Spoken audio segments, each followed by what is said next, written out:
Hello everyone! So, another day is another vlog. So, dahil masama ang pakiramdam ko ngayon at para akong lalagnatin dahil may dalawa akong pigsa sa may braso ko. Oo, ayun o, makikita nyo. Ang laki, ang sakit niya. So, ayoko naman din uminom ng gamot. So, dahil para akong lalagnatin at sinisigmura pa ako. So, magaganda-gandahan na lang tayo. So, as you can see, una muna ginawa ko, nilinis ko yung mukha ko ng Eskinol at cotton, yan lang. Tapos, dahil wala tayong primer, gawin nating primer ang aloe vera soothing gel.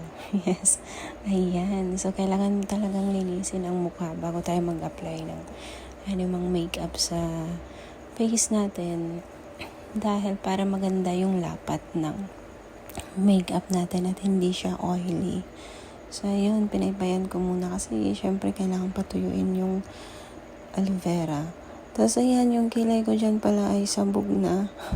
Kahit manipis yung kilay ko, ayan, kailangan kong i-trim dahil kalat na siya at marami ng bagong tubo sa baba.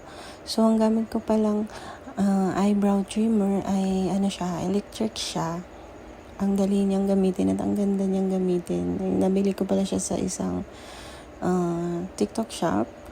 Mura lang yan. So, ayan. Kaysa naman magpapakahirap kang bubunot-bunot tapos ang sakit pa, diba? So, ayan. 1 minute lang tapos ka na. Ayan. At walang kahirap-hirap.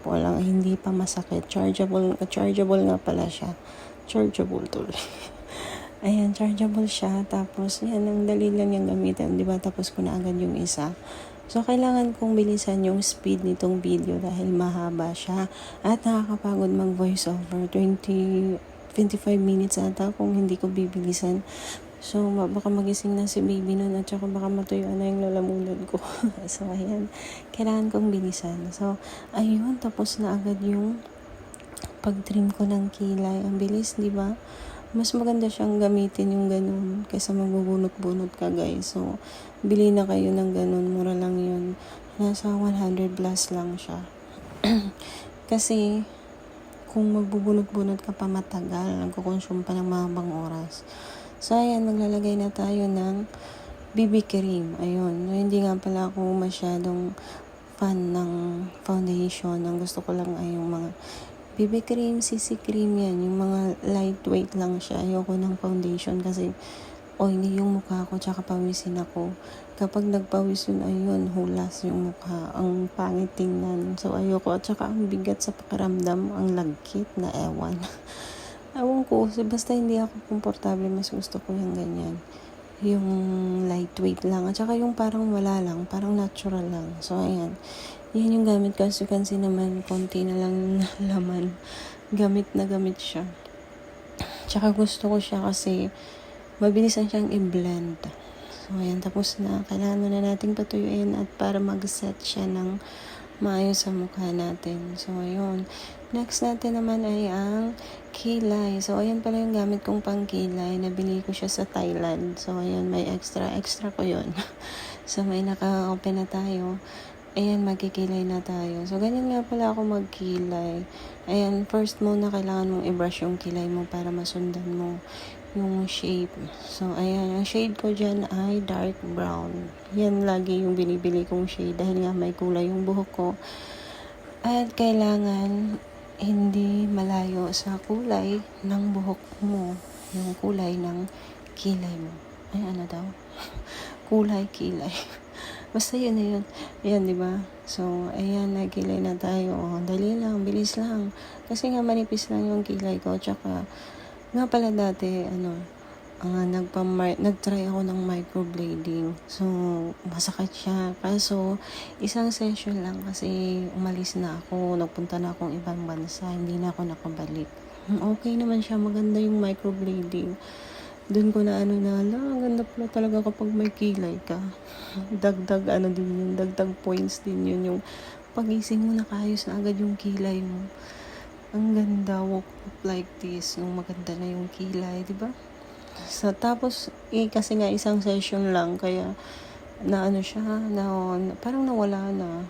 Kasi matagal na rin, 2 and a half years na din, kaya bumabalik na siya sa dati kasi manipis talaga yung kilay ko. Yan, hindi ako pinagpala sa kilay. So, ayan yung kilay ko. Yung shape ng kilay ko ay parang pataray. Ganyan yung kilay ko. So, kailangan din kasi ibagay. Iba-iba kasi tayo ng shape ng kilay. Tapos, kailangan ibagay din natin sa mukha natin. Ano daw? Basta yan na yun. Yan, kailangan daw hindi lalampas yung kilay mo dyan sa dulo ng mata mo. Basta, kasi yung iba, syempre, mahaba yung kilay nila. Akala mo naman. Ayan, ganyan. So, disclaimer lang po, hindi pa ako pro, hindi pa ako magaling mag-makeup. Yan lang po yung ginagawa kong daily na kapag pumapasok ko sa trabaho, ganyan lang, simple makeup lang. Tsaka hindi ako gumagamit ng brush yan, kamay lang. Kasi feeling ko mas mabilis kapag kamay yung gamit ko. So, yan, susunod naman, tapos na yung kilay natin. Sunod naman ay ang eyeshadow. So, ayan. Ang una nating nilagay ay yung shade na nude. Kasi yun yung pang base natin sa ating eyeshadow. Ang gamit ko pala dyan ay yung ewan ko anong pangalan niya, meow meow yung picture niya. Yan, maganda siya. 4 lang na color. So, ayan, nagulat ako dyan kasi ang pigmented niya masyado, napadami yata. Pero okay lang.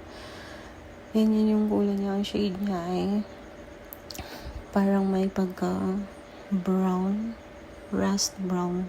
Ganyan. Ayan siya. So, yun yung base natin, yung diba, nude, tapos yun yung pangalawa. Yun, pag nag-apply ka ng eyeshadow, wag mo diretso agad doon sa gitna. Doon mo sa gilid. Tapos, dahan mong ikalat doon sa crease ba tawag doon? Basta yun na yun, napapanood ko lang kay Ann Klutz yun dati. So, ayan. Tapos, sa gitna, naglagay tayo ng konting glitter. So, ayaw ko ng glitters. At yun, kita nyo yung yung pigsa ko. Ang sakit niyan. Ayan, naglagay tayo ng konting glitters. Ayun, tapos na yung eyeshadow. Ayan naman yung ating blush on. Yan, ang shade ko dyan ay peach. Ang ganda din ng blush on na yan. Nakalimutan ko na saan ko nabili yan. Sa yata? Everbilena. Yan, so ayan, blush on na tayo. Medyo may pagka-pinkish siya. Kasi nga peach, di ba? Yun, konti lang nilagay ko. Lagyan na rin natin ng konti sa ilong. Ayan, yung parang sino ka dyan? Parang sinampal lang ng peg. So, ayan. Ayan naman, mag-contour tayo dahil nga malaki yung ating face lock. So, ayan yung gamit kong contour. Dapat yung mas dark pa dyan kasi wala nga. Hinahanap ko yung isang eyeshadow palette ko, hindi ko makita. Kasi yun ay kumpleto na may blush on, may pang contour, may highlighter. So, hindi ko makita kung saan ko na ilagay. Baka nandun sa isang bag ko. Ayan, so yan yung ginamit kong pang contour. Okay na rin yan, pwede na rin yan. Mawawala din yung parang may pagka-reddish. Mamaya pag naglagay tayo ng pulbo. Ayan, okay na ang contour. So, lipstick naman. Yan yung gamit kong lipstick. Ay, napakaganda ng lipstick na yan. Lip and cheek tint nga pala yan. Tint. Sorry, Bisaya kasi. Yan, lip and cheek tint siya. Ang ganda niyan. May applicator na siya. Ang ganda niya. Ang gaan lang sa tapos ang lambot. Yung iba kasi ayaw kong ibang gumagamit ng ibang lipstick or lip tint kasi ang bigat sa lips na parang magdadry yung lips mo dyan. Wala talaga. Hindi. Ang lalambot pa yung lips mo. Kasi hindi ko alam kung meron yan dito sa Pilipinas. Nabili ko siya sa Thailand. Ayan, so ayan, magpolvo na tayo para ma-set yung ating makeup. Ayan, polvo lang yung ginagamit ko kasi wala akong setting spray. Ayan, tapos na ang ating makeup. Ganun lang ako mag-makeup. Minsan naglalagay ako ng mascara. Kaso, bihira lang. Kasi nga, mahilig ako ng mata kapag makati yung mata ko.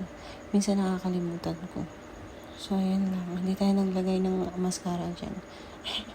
May pagpakit pa. So, ayan. Mag-aayos din tayo ng buhok para naman maganda, diba? Charan. Ayan na pala yung... Hindi ko pala siya in-straight masyado kasi gusto ko yung medyo may pagkakulot-kulot pa para maano yung volume ng hair ko. Kasi yun, nag-TikTok ang lola mo dyan. Ang ginamit ko palang filter ng TikTok dyan ay natural lang. Para hindi naman masapawan yung makeup natin. O, diba? Sino ka dyan? O, paki-comment naman kung nagustuhan nyo ba yung makeup natin or ano ba? Ayaw nyo na para itigil ko. Charot. Anyway, thank you sa panonood at sa support. Nako, hindi ako magbe-video ng wala lang. Siyempre, gusto pa rin yung magugustuhan nyo. Thank you. Bye.